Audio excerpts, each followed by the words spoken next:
Alléluia, louange à notre Dieu.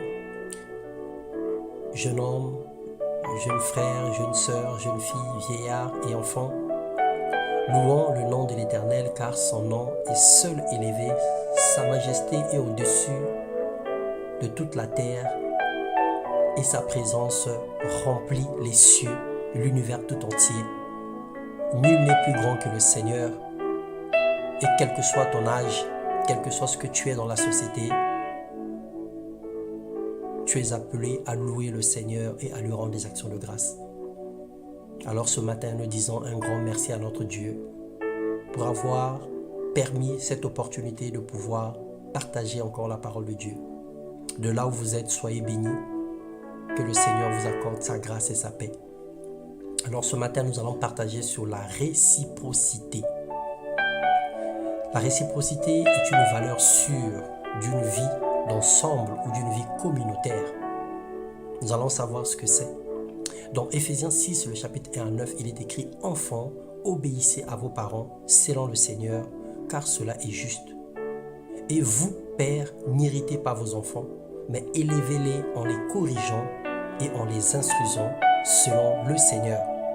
Serviteurs, obéissez à vos maîtres selon la chair, avec crainte et tremblement dans la simplicité de votre cœur, comme à Christ.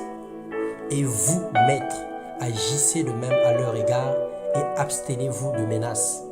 Du reste, que chacun de vous aime sa femme comme lui-même et que la femme respecte son mari. La réciprocité, c'est l'équivalence des actions que l'on exerce l'un envers l'autre, quel que soit le niveau d'autorité et du pouvoir et de relationnel. Dieu a établi que chacun respecte sa part de contrat réciproquement en rapport avec l'orientation spirituelle. Chacun doit honorer Dieu en faisant ce qu'il a recommandé dans sa parole, quelle que soit la nature ou l'état de l'autre.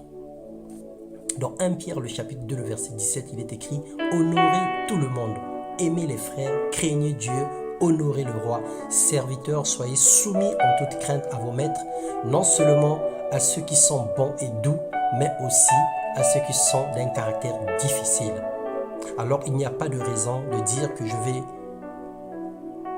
honorer un père parce qu'il est bon et je vais déshonorer un mari parce qu'il est infidèle. Dieu demande même ceux qui sont d'un caractère difficile.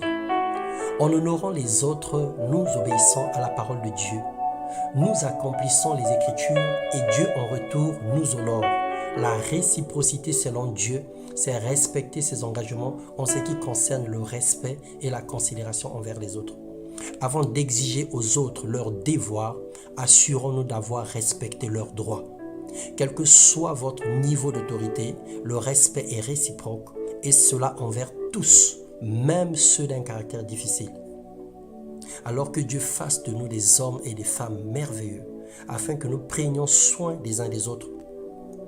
Que Dieu nous accorde des cœurs sensibles, afin que nous puissions considérer les intérêts des autres au-dessus de nos intérêts, afin que nous puissions aimer notre prochain comme nous-mêmes, afin que nous puissions regarder les autres au même niveau que nous ne méprisions pas les orphelins, que nous ne marchions pas sur les veuves, que nous n'écrasons pas les pauvres, les démunis, l'étranger, que nous ne marchions pas sur le droit du réfugié, mais que nous puissions plutôt associer avec eux dans leur douleur et leur partager le pain que nous avons.